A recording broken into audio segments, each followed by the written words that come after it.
చూద్దాం. ఇప్పుడు అన్నీ ఒక పొదరిల్లాగా చేసినాం. కరెంటు చక్కగా ఉండేనా కేసీఆర్ రాకముందు? కరెంటు ఉండేనా? కేసీఆర్ ఉన్న రోజులు మంచిగా ఉండేనా? మరి మళ్ళీ ఇప్పుడు ఏం రోగం వచ్చే, ఏం బీమారు వచ్చే? కరెంటు కాకెత్తుకొని పోయిందా? ఆనాడు 7,000 మెగావాట్లుంటే ఒక ఏడాది లోపల మంచిగా చేసి 24 గంటల కరెంట్ ఇచ్చినాం, ఒక క్షణం కూడా పోకుండా. ఎప్పుడైనా రిపేర్ అవుతుంది తప్ప, టెక్నికల్ ప్రాబ్లం అవుతుంది తప్ప పోకపోతుండే. అంత మంచి పవర్ సప్లై చేసినాం. దాని తర్వాత యాదాద్రి, భద్రాద్రి ఇంకా చాలా కొత్త సబ్ స్టేషన్లు నిర్మాణం చేసినాం, జనరేటింగ్ స్టేషన్లు పెట్టాం. 20,000 మెగావాట్లకు తీసుకొని పోయినాం. ఏది దరిద్రులకు రాజ్యం అప్పయ్యే ముందు 20,000 మెగావాట్లకు తీసుకొని పోయినాం. మరి ఏం రోగం వచ్చింది? ఏం బీమారి వచ్చింది? ఎందుకు ఇబ్బంది పెడుతున్నారు? అనేక చోట్ల రైతుల పొలాలు ఎండుతున్నాయి, పేపర్లలో ఫోటోలు వస్తున్నాయి, టీవీలలో వస్తున్నాయి, జనం ఏడుస్తున్నారు. ఎందుకు ఈ బాధ కలుగుతూ ఉంది? ఇది ఆషామాషి వ్యవహారం కాదు, ఇది జీవన మరణ సమస్య, మన బతుకుదెరువు సమస్య. ఓట్లు వేసేటప్పుడు నేను సిల్కలకు చెప్పినట్టు చెప్పిన, ఉల్టా పల్టా ఎటుపడితే అటు వేయకుండా దెబ్బతింటారని చెప్పిన. నా మాట ఇన్నోడు ఇనలే. ఇప్పుడు ఏమైంది? ఏం జరుగుతుంది?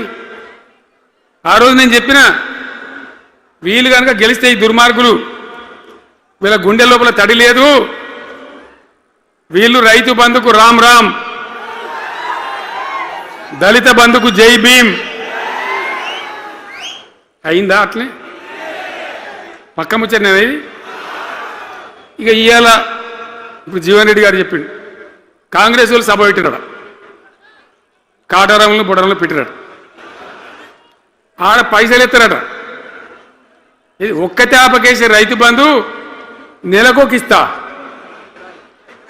ఎకరానికా అంటే 2 నెలలకు ఒక ఎకరానికి, అంతేనా?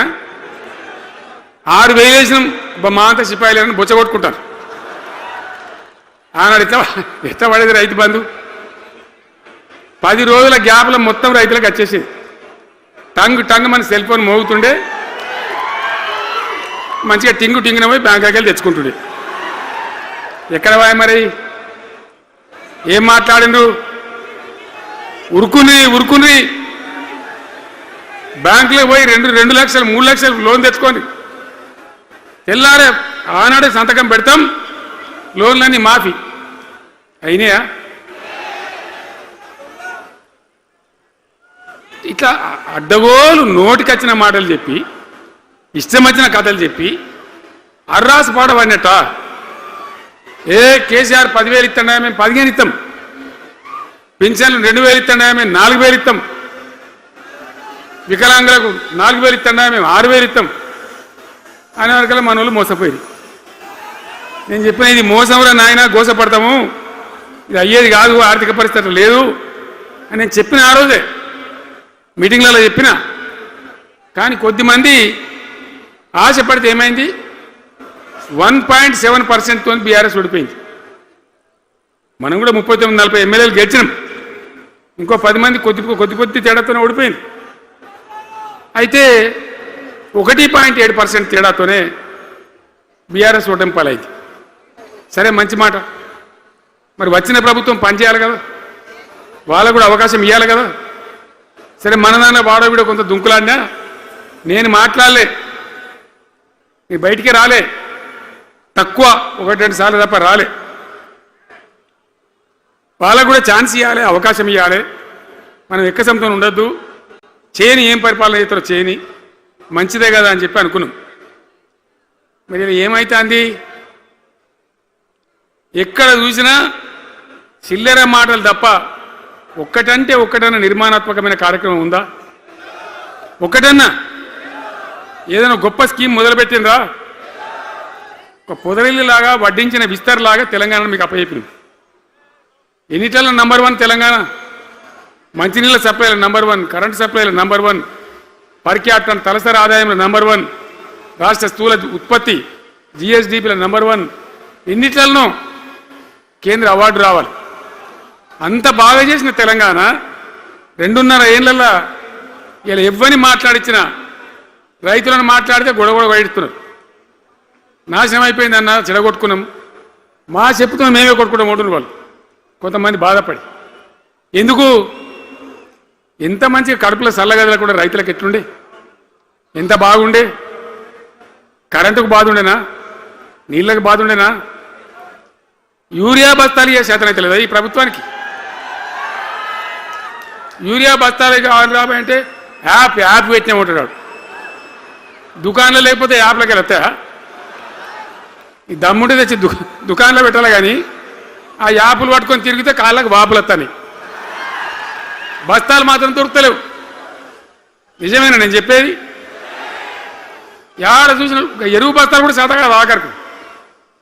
అంతకుముందు కాంగ్రెస్ గవర్నమెంట్ ఉన్నప్పుడు అట్లే ఉండే, పోలీస్ స్టేషన్లో పెట్టి అమ్మిండ్రు యూరియా బస్తాలు.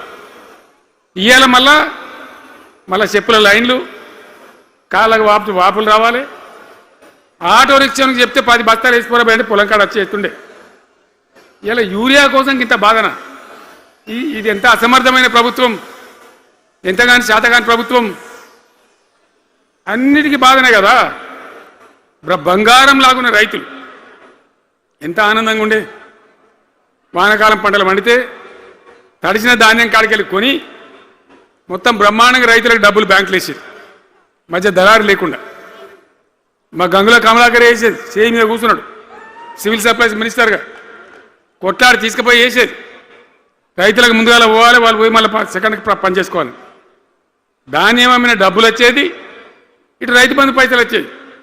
రైతులు మోతాదు లేకుండ్రి, మంచిగా పనిచేసుకున్నారు. ఇప్పుడు ఏమైంది? ఎరువు అనే యాపు, రైతు బంధు కోసం మొగులు చూడాలా, అది నెలకో ఎకరానికి వస్తుంది. ఇప్పుడు జగిత్యాల కేసీఆర్ సభ అంటే మళ్ళీ ఇలా పైసలు విడుదలన్నట్టు. రైతు బంధు రావాలంటే మళ్ళీ సభ పెట్టను అయింది. 3వ కిస్తీ రావాలంటే మళ్ళీ ఏమన్నా కేసీఆర్ సభ పెట్టాలి ఇక, అంతేనా? ఇది ప్రభుత్వమా? ఒక 75,000 కోట్లు ఇచ్చినాం మనం రైతులకు, 75,000 కోట్లు. పల్లరాజశేఖర రెడ్డి గారు ఉన్నాడు ఎక్కడున్నాడు, పోయినప్పుడు రైతు బంధు అధ్యక్షుని ఉండే రాష్ట్రానికి ఎమ్మెల్యేగా లేకుండే ఈయననే నిలబడేపించింది. 73,000 కోట్ల పైచీలకు డబ్బులు అనాయాసంగా సునాయాసంగా రైతు ఖాతాలకు పంపించింది. ఇప్పుడు ఏం రోగం వచ్చింది, ఏం బీమారి వచ్చింది? అచ్చా, ఇంకో మాట మీరు నాకు చెప్పాలి. ఈ కాంగ్రెస్ సిపాయిలు ఏం మాట్లాడారు ఎలక్షన్లో? కేసీఆర్ అంటాడు చక్కగా చేస్తలేడా, మేము చాలా సిపాయిలము, చాలా అనుభవం ఉన్న పార్టీ మాది, బ్రహ్మాండంగా చేస్తాం, మీకు 6 సందమామలు 7 సూర్యులు పెడతామన్నారు అన్నారు కదా, ఆయన నరికినారు కదా. ఇలా రాష్ట్ర ఆర్థిక ఆదాయం ఎందుకు దిగజారిపోయింది? దయచేసి ఆలోచన చేయండి. కేసీఆర్ ఉన్నప్పుడు రియల్ ఎస్టేట్ ఎట్లా ఉండే, రైతుల భూముల ధరలు ఎట్లుండే, హైవే పక్కకుంటే 2 కోట్లు 3 కోట్లు, డాంబర్ రోడ్ పక్కకుంటే ₹1 కోటి ధీమా ఉండే రైతులకు.